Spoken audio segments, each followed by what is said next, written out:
Hi guys, আমরা এখন দীঘায় এসেছি। এরা সব এখানে সব ছবি টবি তুলছে, আর এই চুপচাপ মেরে বসে আছে। এই দেখো কত বড় বড় ঢেউ আসছে, এই দেখো কত বড় বড় ঢেউ, এই দেখো কি হচ্ছে। এখানে ছবি তুলছে এরা, ভালো করে দেখো সব। এখন ছবি তোলা হয়ে গেল, আপনারা দেখুন। এখন লোক খুঁজছে একটা ছবি তোলা তার জন্য, এরা সব দাঁড়িয়ে আছে এখানে।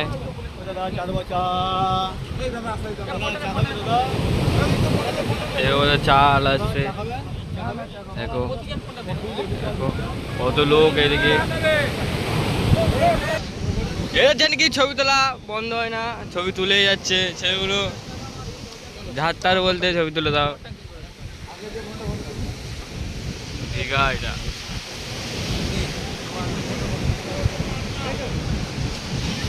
দেখো কি বড় কত বড় ঢেউ।